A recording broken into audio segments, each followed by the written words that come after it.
Cette année, le site de départ et d'arrivée de Raid in France est installé sur le plateau du Vivarais-Lignon, à la frontière de l'Ardèche et de la Haute-Loire, et plus précisément sur les berges du lac de Devesset.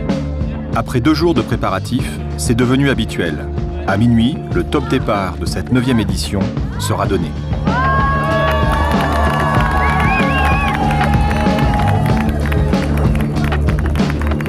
Raid in France réunit en ce début juin 32 équipes de 4 coéquipiers, au total 128 compétiteurs de 10 nationalités et plus de 100 bénévoles toujours fidèles à cette épreuve, à leur épreuve. Le circuit, c'est le tour du lac pour revenir pratiquement au point de départ de l'arche. Voilà.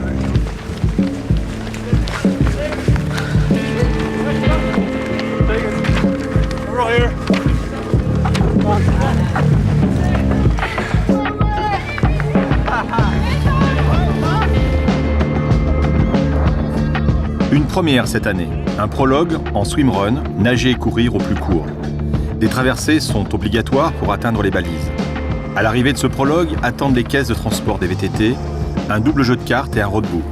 Passeport complet pour une aventure de 4 à 6 jours, non-stop, à partager en autonomie, sans GPS, avec un temps de sommeil obligatoire de 11 heures minimum par équipe, sur un tracé de 430 km qui ramènera au même point.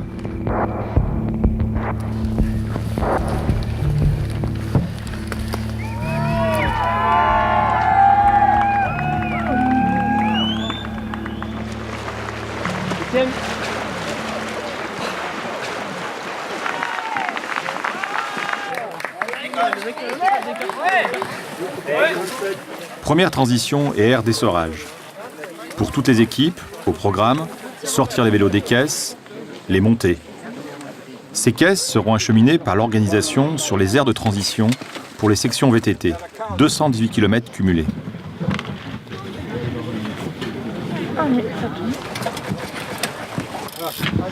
Équipe au complet et en ordre de marche, les cartes, tenues secrètes, sont enfin transmises. Il faut tracer les options de navigation.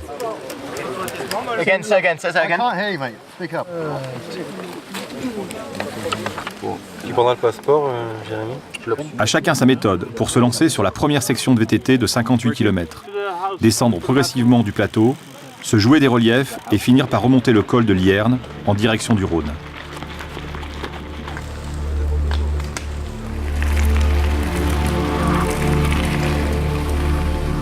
Il fallait le voir ce truc là. On rentre dans le dur là maintenant. Hein,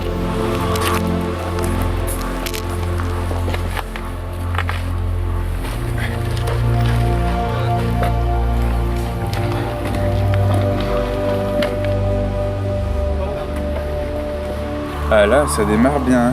On a fait 500 mètres de dénivelé négatif, bon facile.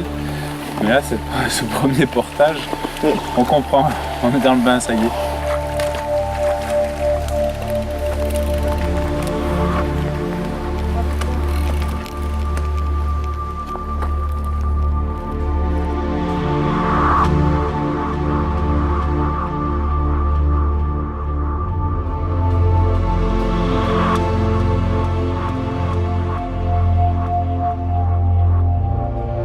Une première nuit, où chaque équipe a ajusté sa navigation à son rythme de progression.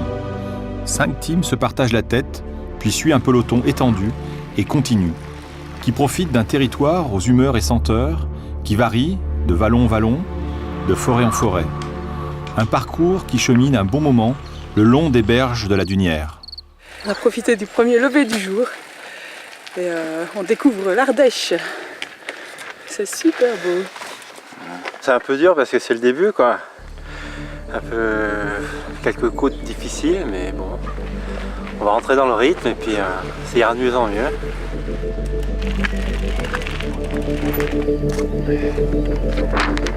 c'est pas la route là. Ouais, on va tirer tout droit et globalement plein est.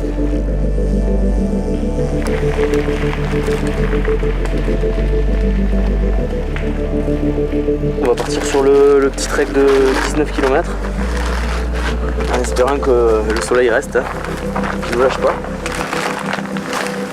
et qu'on fasse des bons choix d'orientation.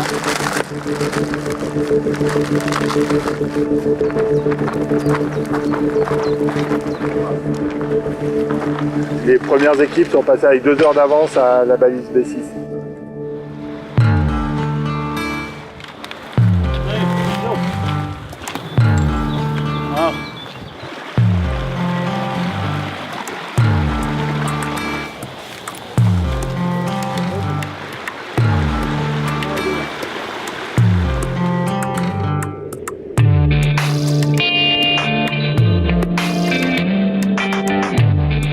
On a une réputation d'être coupe de course un peu engagée, un peu dure, voilà, j'aime pas le mot, mais extrême, et ce qui est pas vraiment la réalité. Et c'est tracé pour comme une manche de Coupe du Monde. Après, on n'est pas des monsieur plus, hein, on a même tendance voilà, à chercher, à faire plus simple, sachant que de toute manière, la difficulté, elle est par l'enchaînement des activités, par le fait d'être 24 heures sur 24 dehors, tout ça, tout ça fait que c'est compliqué.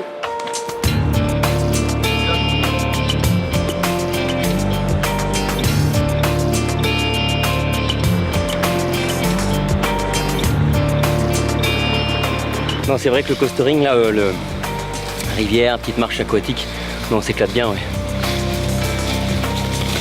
Car apprécie. Le problème, c'est qu'on y prend rapidement goût. Exceptionnel cette année, 4 garçons sont dans la course, autorisés par l'organisation.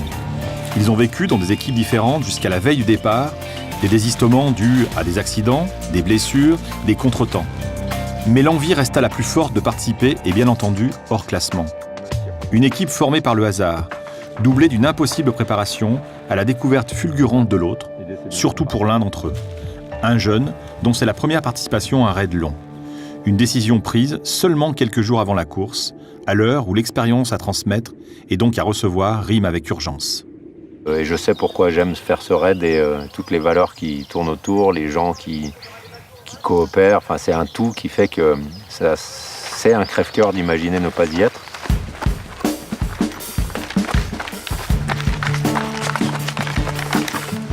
Mais ça se passait bien, mais là, le trek, on a fait 3 erreurs. Très bête, inattention.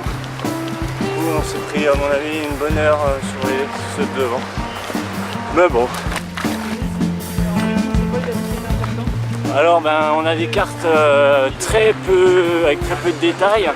Donc, quand on a l'habitude de faire de l'orientation, on a beaucoup de détails. Et donc là, c'est quand même plus de la navigation, du feeling. Se dire que bon, ça va être par là. C'est plus une direction qu'il faut suivre plutôt que le détail des chemins. Donc c'est assez différent, c'est sympa. C'est bon, c'est en plus indiqué.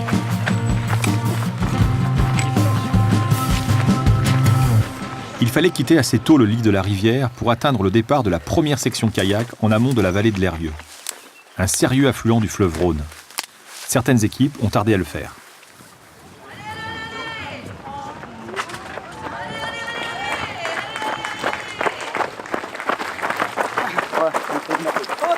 Après plus de 10 heures de progression, les 400 Team Naturex sont les premiers à atteindre la transition. Ils sont à la tête d'un groupe de 5 équipes. Toutes se sont frottées à nombre d'éditions passées de Raid in France et mesurent sans le moindre doute que le reste du parcours à venir sera à la hauteur de ces premières heures, voire un peu plus encore. Lozère Sport Nature les suivent à 34 minutes. Gravelines Tri DCN 74 à 45 minutes. Radis Team et Airtips ferment la marche à plus de 1h50.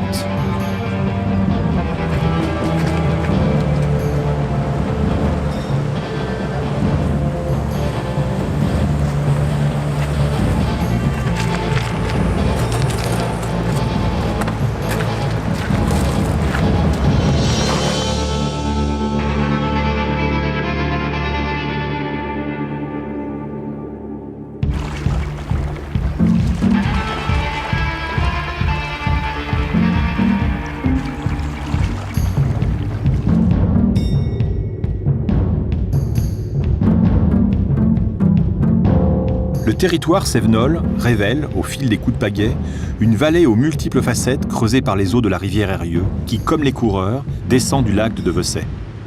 Une rivière dont l'homme a su préserver son caractère sauvage, qui perdure jusqu'à sa confluence avec le Vieux-Rhône.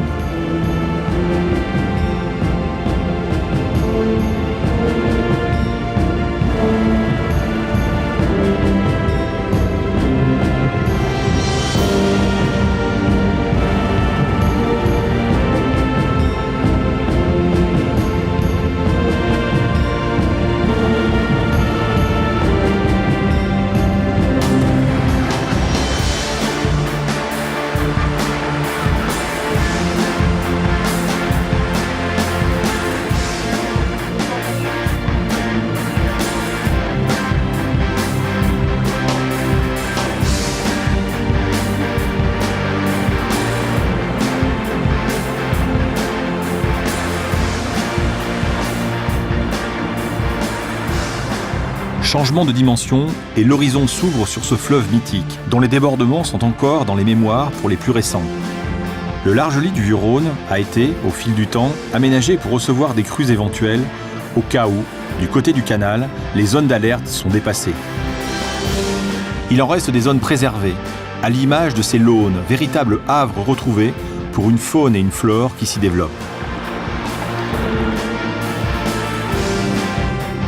Un paysage où de nombreux villages ont dû prendre leur place respectueusement au bord du fleuve.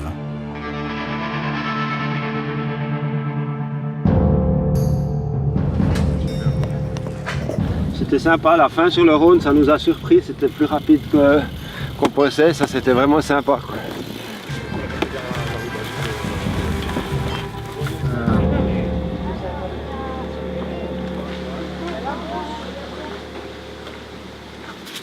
C'est bon.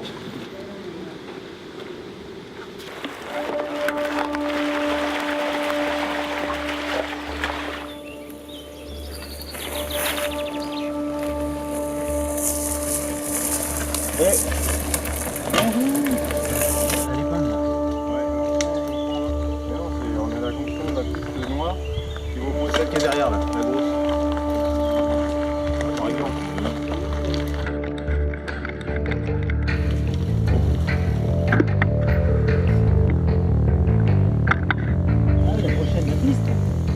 Non, pas la piste. Bah, mettez-vous sur la même carte parce que vous parlez pas de la même chose. Le petit single.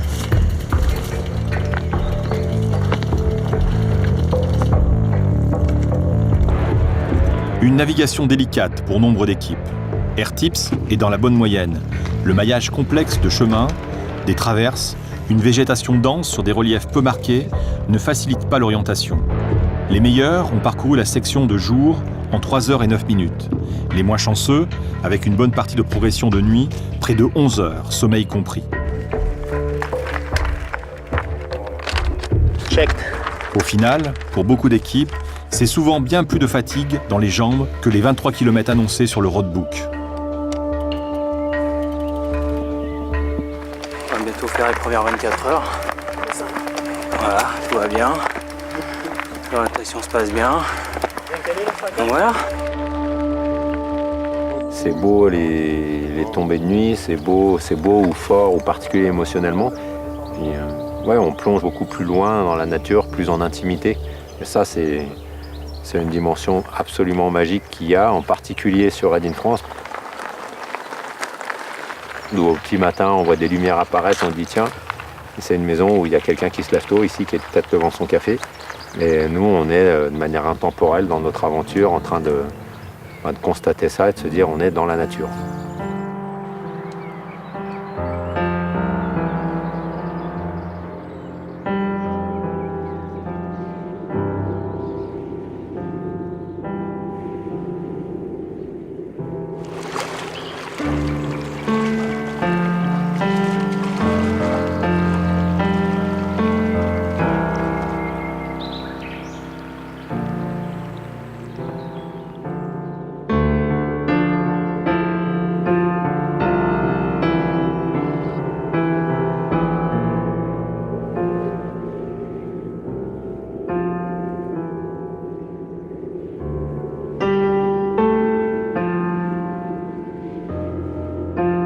Le choix de longues navigations immersives est une marque de fabrique de Raid in France. Un peloton étendu sur le fleuve suit à quelques heures le groupe de tête qui a obliqué à la confluence de Pont-Saint-Esprit pour remonter la rivière Ardèche.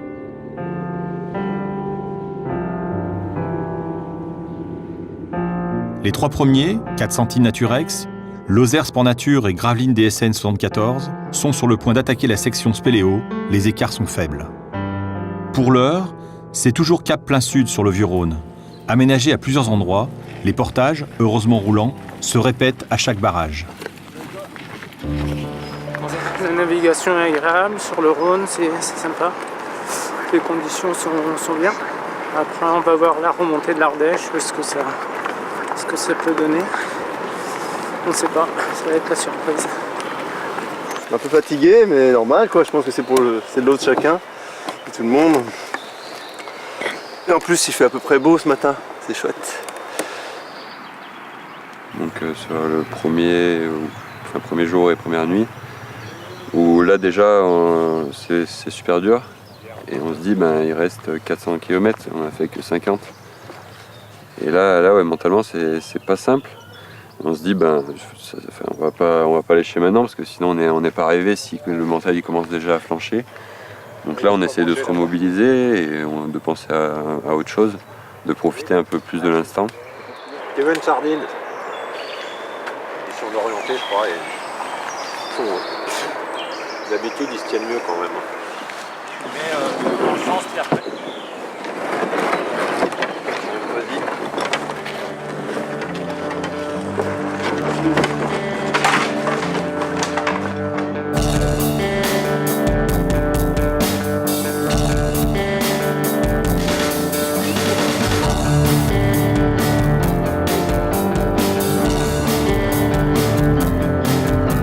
Chacun imaginait qu'un tronçon des gorges de l'Ardèche ferait partie du parcours. Mais de là à remonter la rivière sur 12 km pour atteindre la grotte de Saint-Marcel, inattendu.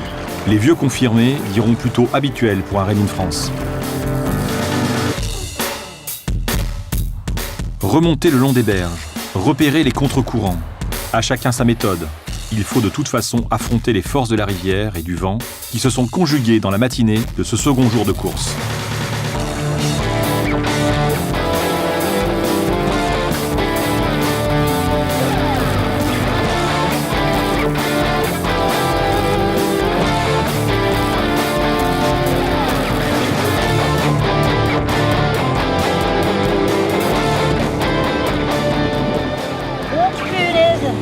On l'a fait.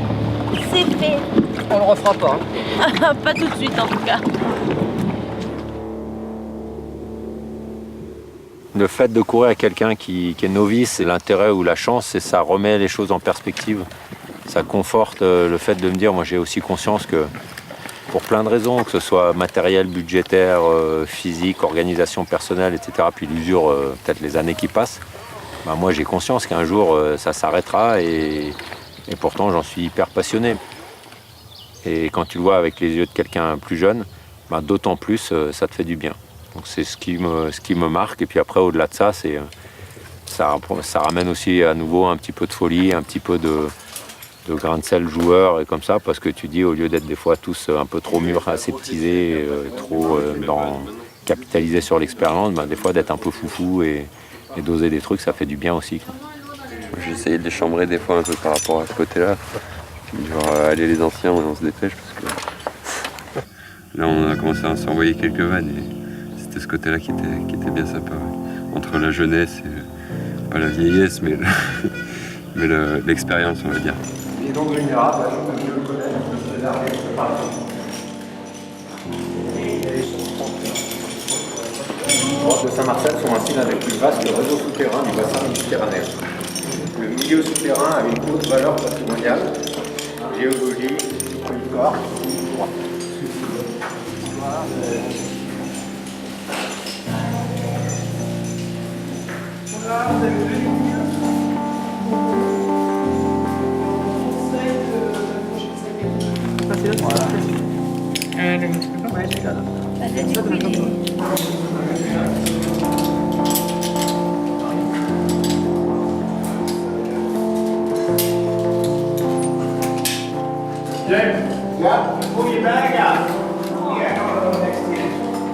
La grotte Saint-Marcel.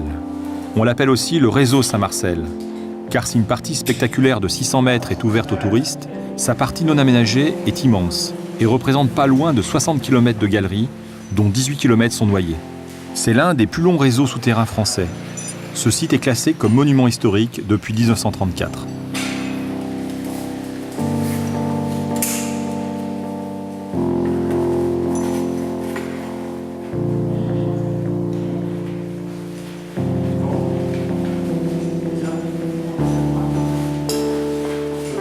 Alors là, c'est l'équipe Radiz, nationalité suisse et numéro 29. Et en fait, ce qui les attend, c'est la poursuite de la section Trek. Thank you. Yeah, so good luck. Yeah, enjoy. Ah, là, on vient de sortir d'une galère dans la grotte. On a mal interprété, trop compliqué. Nein, nur eine halbe Stunde. Wie viel war das Block? Eine Stunde 20?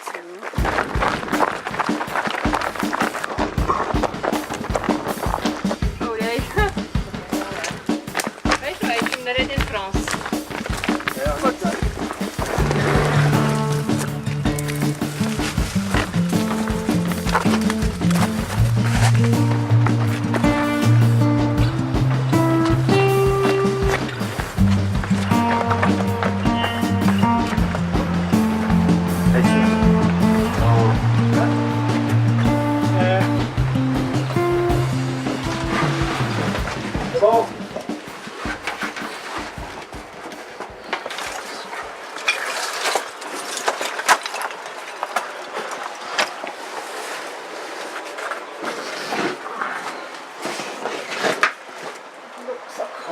La rivière Ardèche a modelé son lit de 125 km depuis des millénaires. Ses falaises de calcaire ainsi que son arche de 54 mètres si célèbre en attestent. Son débit très surveillé d'aujourd'hui reste raisonnable et permet à plus de 180 000 embarcations chaque année de descendre ses gorges sur ses 35 derniers kilomètres aux courbes amples. Ces crues sont toujours spectaculaires et sont la conséquence de la violence des épisodes cévenols. Le niveau des eaux dans les gorges peut dépasser les 21 mètres. Nature sauvage, oui. Tout est dans la mesure pour permettre à ceux qui sont venus profiter des paysages remarquables de comprendre qu'il faut bien les respecter, les préserver pour mieux partager ces richesses naturelles.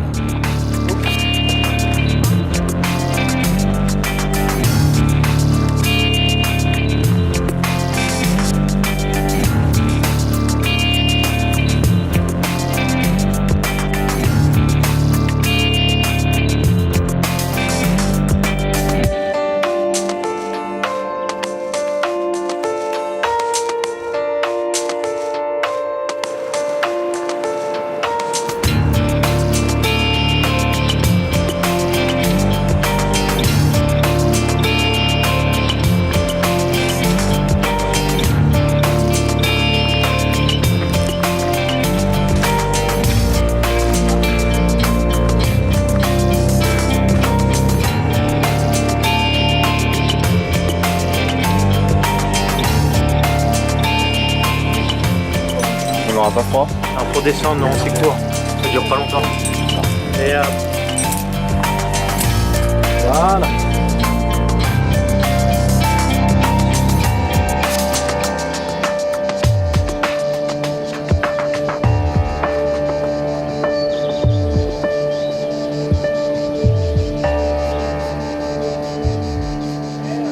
Ok.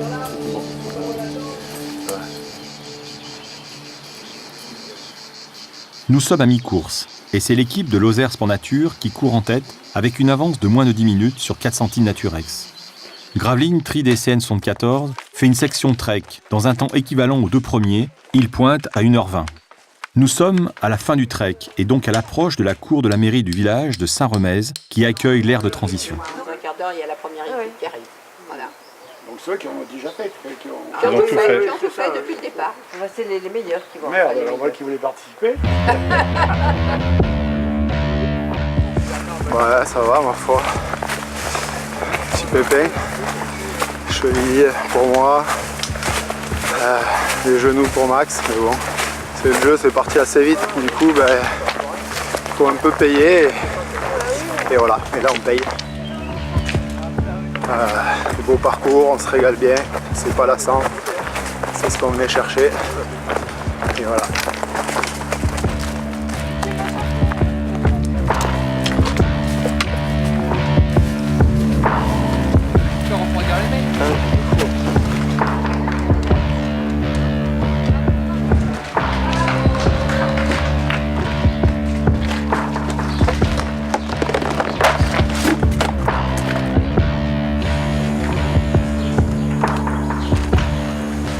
Poser les 3 duvets et la tente. Estimation en temps? Estimation 5 heures estimée. Allez Adri, allez.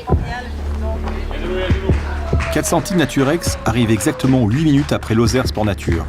Adrien, l'orienteur en chef de l'équipe, a un coup de fatigue. Il faut faire le point. Merci.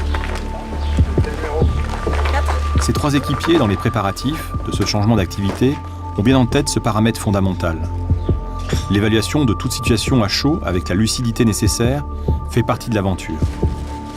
Et quand on est en tête de course, il faut bien se connaître et s'écouter pour prendre la bonne décision. Celle qui engage toute la suite. Ah c'est bon. Tu sais, nous on est resté longtemps. Ça commence un peu à... Vous avez dormi un peu? Vous avez fait comment? On a dormi sur une transition kayak. Et puis là, on va voir parce qu'Adrien il n'est pas en forme. Bon, on va voir. Il y a toujours des coups de mou de chacun. Un jour c'est l'un, un jour c'est l'autre. On ne s'est jamais engueulé, jamais. Enfin, garder toujours un bon esprit entre nous. Ça, je trouve que c'est quand même primordial. En tout cas pour moi, il y a des frustrations liées à la course, mais pas des frustrations liées au caractère de l'un, de l'autre, qui a dit un mot de trop, qui a dit ceci, cela, etc. Donc moi j'aime bien quand c'est comme ça.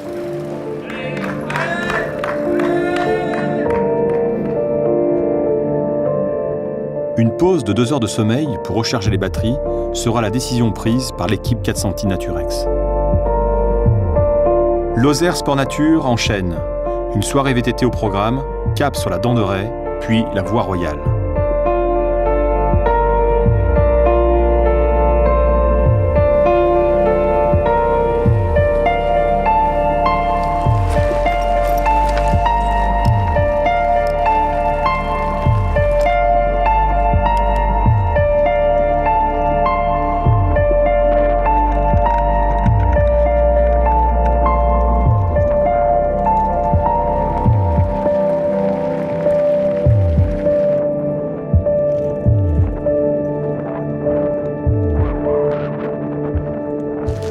Parce que finalement on avance sur un bon étoile, sur le rythme qui nous convient, sans faire de grosses boulettes en orientation. Hein, donc ça met en confiance à chaque fois. On est vigilant et on reste. On est deux et on s'épaule en permanence.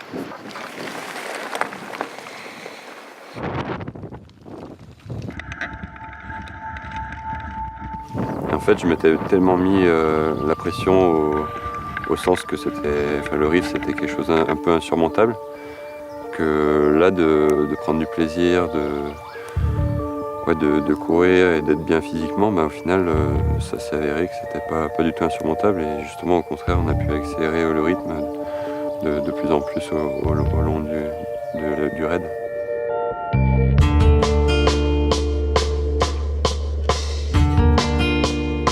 La cité médiévale de Vaugué, l'un des villages les plus appréciés des Français et de bon nombre d'étrangers, domine de ses falaises l'Ardèche, qui mènera les coureurs jusqu'à Pradon.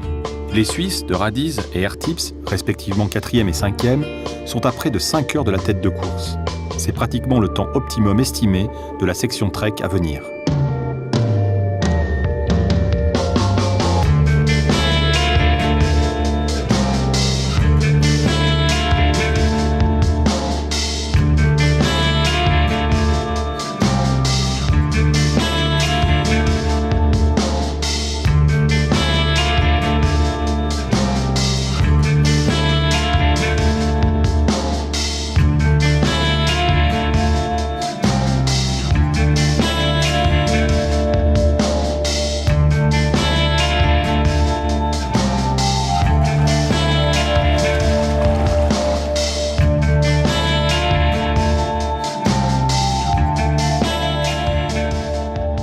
Loin devant, c'est l'équipe de Gravelines Tri DCN 74, en 3e position. Elle se trouve au niveau de la balise B22, à l'embouchure de la ligne, petit affluent de l'Ardèche. Là, c'est la trace qui remonte par là. Ouais, vas-y. Je pense qu'il faut prendre par là plutôt. Une sente bleu-olive. Balisage bleu-olive. C'est quoi, rive droite? On essaye de... On est tous les deux la plupart du temps dans la carte et on se partage nos choix d'itinéraire, on se confirme l'un l'autre, là t'es ok, pour essayer de pas faire d'erreur et si erreur il y a, de l'avoir le plus vite possible, quoi. On explique nos choix un petit peu, ce qu'on voit venir et puis on le partage avec le reste de l'équipe pour qu'on puisse anticiper, connaître un peu la suite du parcours et puis pas qu'on soit juste à subir, pour les équipiers aussi, juste à subir des événements et qu'on puisse anticiper une phase d'alimentation, une phase de repos, une phase un peu plus intense, une phase un peu plus dans le vert ou tenue, où on sait qu'il va falloir serrer les coudes, être un peu plus groupé. Pour l'instant il fait beau, on est pas mal, on cherche un peu notre chemin mais ça va, on a fait une bonne nuit du coup, on est reparti. La progression se fait dans le lit de cette rivière cévenole typique qui sait conjuguer les extrêmes avec un débit qui, en période sèche, peut atteindre seulement 2 petits litres par seconde, alors que certaines crues ont dépassé les 600 mètres cubes seconde, l'une d'elles en 1983.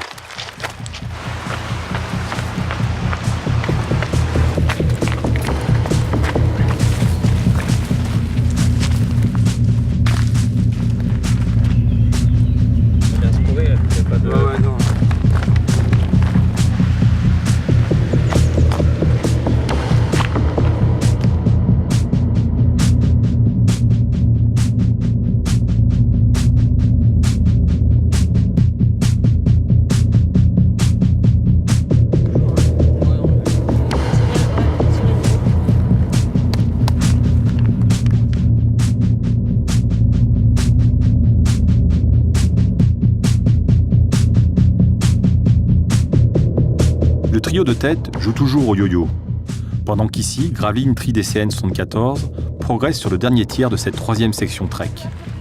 400 Naturex arrive en tête à la transition dans le village de Johannas.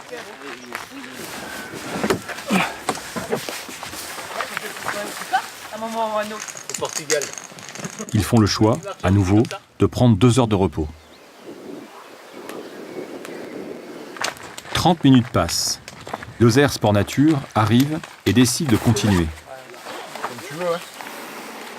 30 minutes plus tard, et de la même façon, Gravelines Tri DCN 74 les suit. Avec la même intention, prendre des heures de repos dans le VTT. On a croisé une transition Naturex qui se reposait et puis Lozère qui repartait un peu devant nous. Se joue au jeu du chat et la souris avec les heures de sommeil. Voilà, donc c'est rigolo.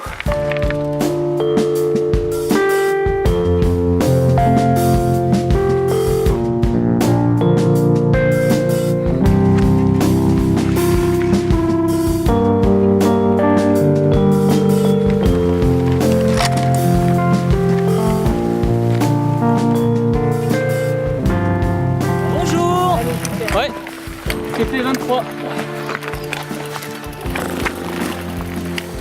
Pour Pascal Bayuot, le tracé de cette édition se devait de proposer un point de passage au Rocher d'Abraham, lieu de mémoire et d'hommage à un Ardéchois, Jean Gilly, un amoureux de son territoire, un précurseur dans le développement des sports nature et de leurs valeurs à partager. C'est un personnage qui vient du raid quand même, hein. Il a fait beaucoup d'activités, il a fait du ski de fond, du kayak, et il a fini un peu sa carrière sportive, on va dire, dans le raid, enfin voilà.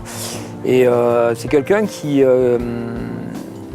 a su faire passer à des gens qui n'étaient pas forcément sportifs au départ, mais qui a su faire passer cette envie de se dépasser dans des activités sportives, quelles qu'elles soient, dans un territoire qui est l'Ardèche, et qui a conduit ces gens à finalement aimer le territoire.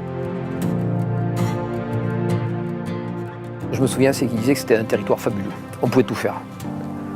Alors, il n'avait pas tort, parce que c'est vrai que les années où il y a de la neige, on peut pratiquer toutes les activités liées à ça.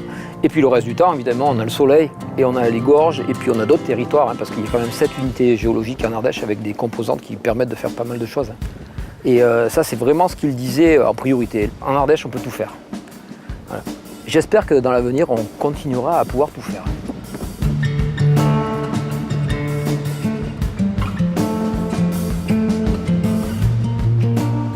On voit très loin dans le sud, très loin à l'ouest. C'est vrai, hein, partant clair, on dit qu'on voit la mer. Si on se tourne à l'ouest, on voit les Cévennes dans toute leur globalité. Si on part vers le nord, eh bien, on voit le Gerbier des Joncs. Donc, et puis le Vercors et les Alpes, évidemment, forcément, à l'est. Donc c'était un endroit où il nous a semblé bon de placer cette sculpture en hommage à Jeannot. Avec toutes les activités qu'il pratiquait, on voit qu'il n'y a pas que du sport.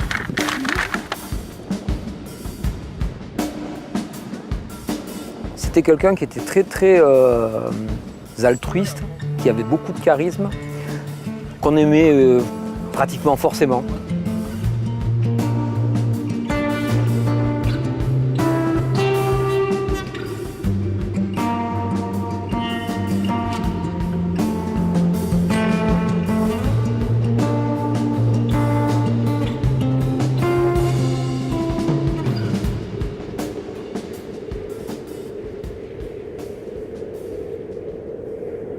Nous sommes au 4e jour de course. Chaque équipe essaye de mesurer sa progression objectivement pour passer les portes horaires et du coup éviter les cuts qui les priveraient d'une partie du parcours.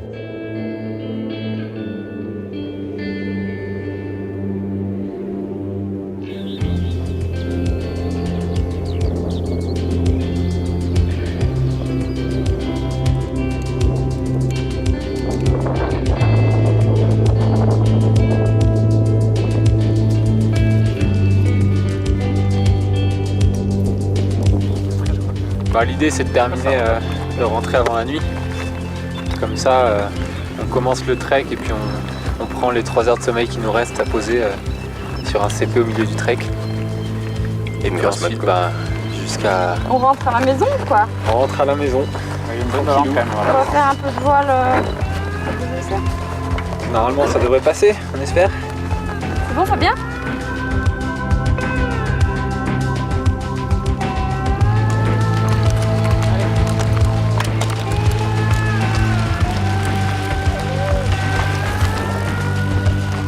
Tous les paramètres comptent. Forme, bobo, sommeil, morale, météo et influent sur le fonctionnement de l'équipe. Il est donc important de décider d'une tactique pour maintenir un collectif qui doit tenir pour que l'équipe arrive ensemble. C'est quand on est au bout du bout que les vraies valeurs sont importantes parce qu'avant tout c'est un travail en équipe. Et quand il y en a un qui flanche, eh bien, on voit le travail des collègues. Et il faut rester humble. Ça c'est important. Et savoir s'écouter, écouter les autres.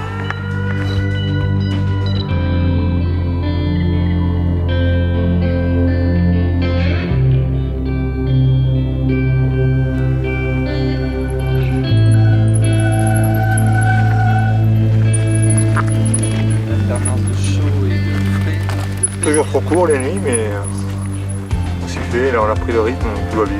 Voilà. C'est les vélos qui souffrent plus là. Ils souffrent un peu de freins à l'avant. Un peu pareil. Quelques freins un peu déficitaires, mais on va arriver en bas.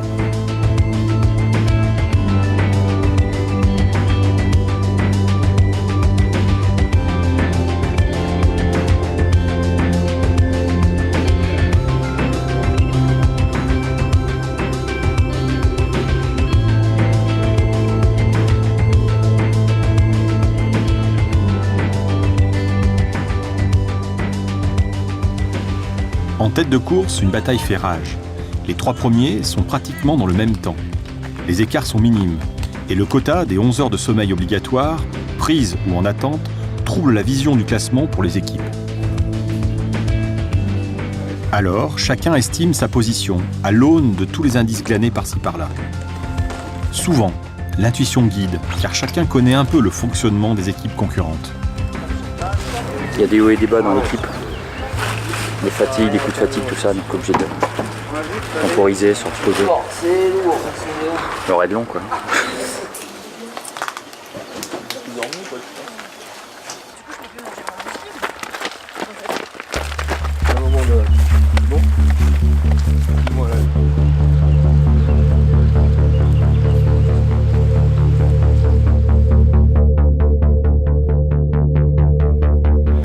devant, mais les copains viennent de s'arrêter. Ils arrivaient quand on partait de la transition, ils viennent de s'arrêter pour prendre leurs 2 dernières heures de repos.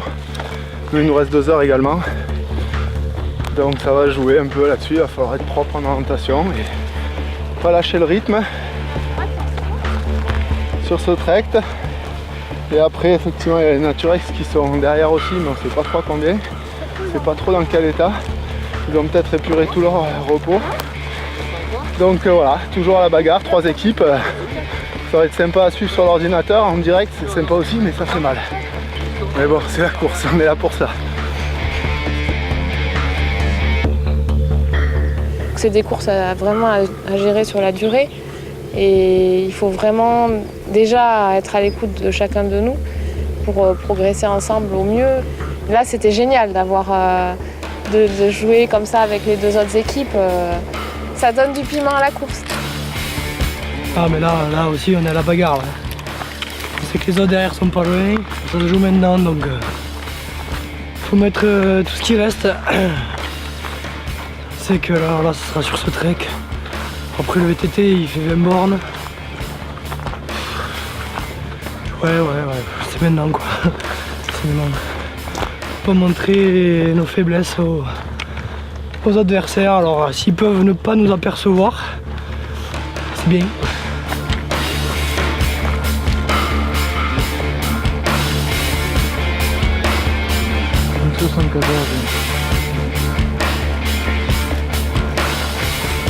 Ouais, là.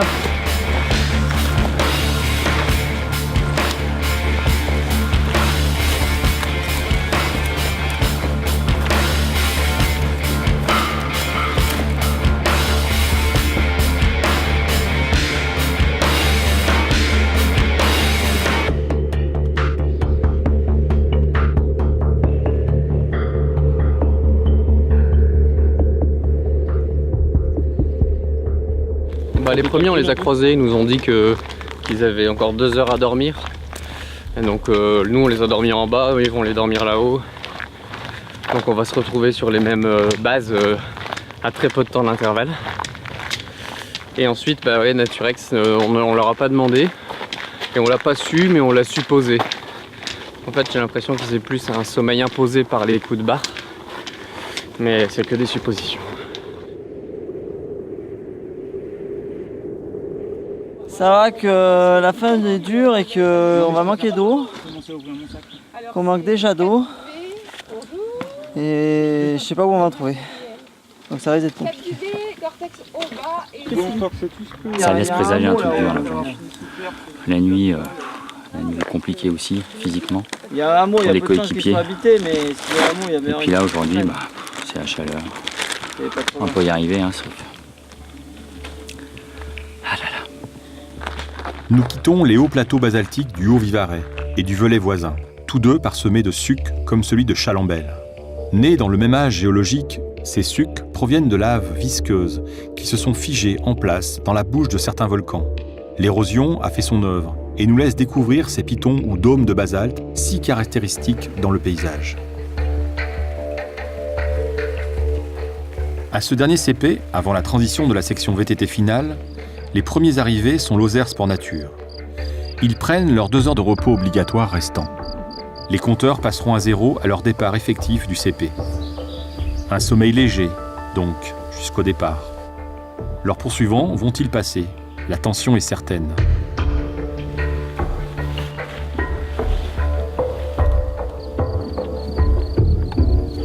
De se poser, ça fait du bien. Même si c'est que 2 heures. Lozère Sport Nature repart. Pas de poursuivants en vue.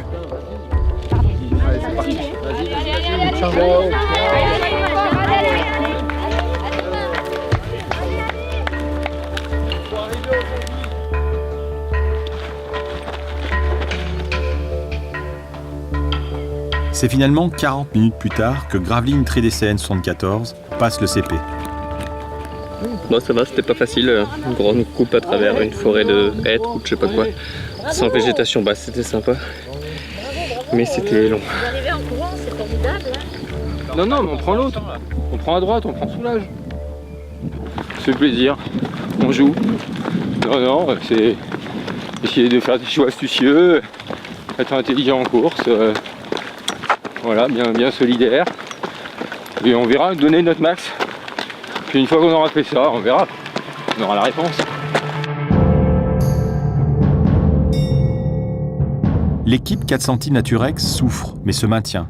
Elle passera au CP finalement à moins de 40 minutes des seconds, après plus de 88 heures de course. Pour Lozère Sport Nature, cap sur le Cheylard pour atteindre la section VTT qui emprunte la Dolce Via. Un dernier effort pour revoir la berge ouest du lac de Vessey, 4 nuits plus tard. 20h07. 20h07, d'accord.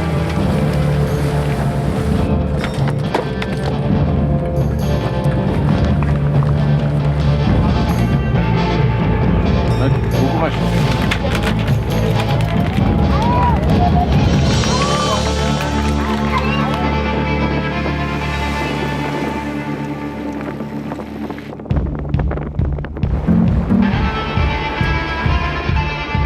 Ça la fin, fatigué, mais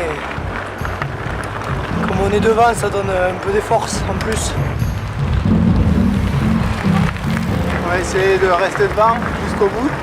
Je pense que derrière ils sont en chasse depuis ce matin. Donc voilà, on a fait une section pas trop mauvaise à pied. C'était long. On va essayer de gérer aussi bien le dernier vélo. Faut que ça passe quoi. Faut que ça passe même. Quand on aura fini le vélo, je pense qu'on pourra commencer à se dire qu'on va peut-être savourer sur le petit tour de voile. Voilà.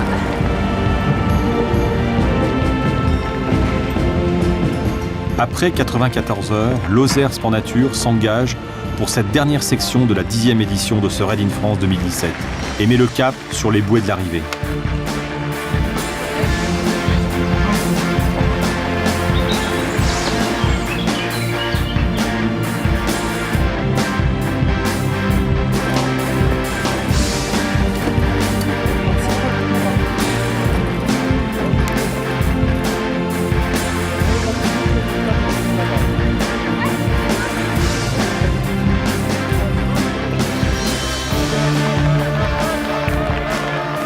Fanny Fréchinet, Nicolas Rambier, Maxime Brajon et Benjamin Monnier ajoutent le nom Lozère Sport Nature au palmarès des Raid in France. Après un parcours disputé mais maîtrisé par une équipe soudée face à l'adversité, ils ont su adapter avec humilité leur progression. On s'est jamais dit ça y est, c'est gagné quoi. On s'est dit que c'était gagné quand on est arrivé sur le lac et qu'on était tout seul quoi. C'est vrai que non, c'était vraiment presque un rêve qui se réalise. On va vraiment au bout, dans l'effort, ensemble. Donc l'émotion partagée à l'arrivée, elle est tout aussi forte quoi. C'est une course extraordinaire et qu'on adore et qui correspond à tout ce qu'on vient chercher dans ce sport. Donc c'est génial d'avoir pu faire ça sur cette course-là. On est très content que le nom Lozère Sport Nature vienne s'ajouter au vainqueur du RIF. C'est certainement un tout petit nom au milieu des autres, mais ça nous fait plaisir et chaud au cœur. Après 2 heures et 14 minutes des premiers, 4 bateaux, bien groupés, indiquent que 2 équipes ont décidé d'arriver ensemble. Il s'agit de Gravelines Tri-DSN 74 et 400i Naturex, qui au terme d'une course disputée, ont donné un sens particulier à leur arrivée commune. Une seconde place au parfum de partage. À 2 km de l'arrivée, ils nous ont rattrapés en se disant bon allez, je pense qu'on va en rester là. Et c'est vrai que si après 96 heures de course on est encore là, c'est qu'on a le même niveau. Donc après se départager sur une épreuve de voile après 96 heures, je pense que personne n'avait envie de ça. Et puis il y a un très bel esprit entre toutes les équipes.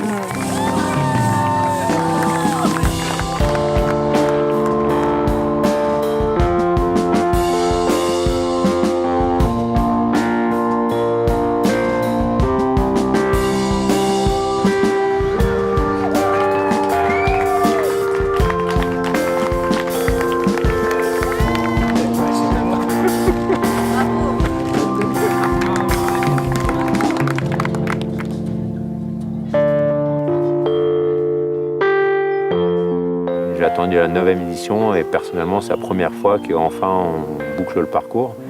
On pourra toujours dire c'est dans des circonstances, oui 4 équipiers, mais les circonstances chaque année il y en a. Le parcours, Pascal il va mettre la barre plus haute de certaines années, il y en a que 2 ou 3 équipes qui boucleront le parcours intégral, d'autres années il ouvre un peu plus, c'était le cas cette année.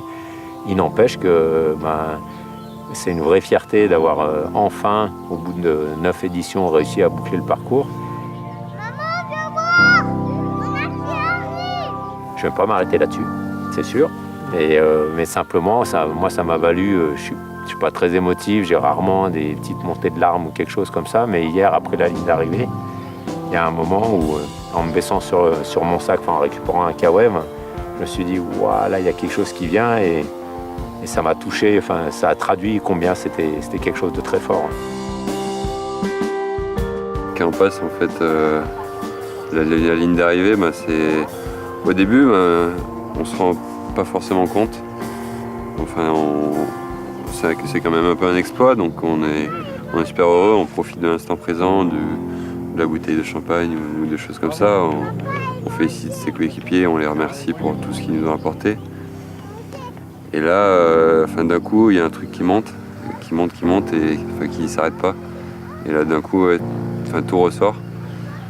Et ça fait du bien, ça fait vraiment du bien. Et surtout, à un moment, je me suis un peu isolé.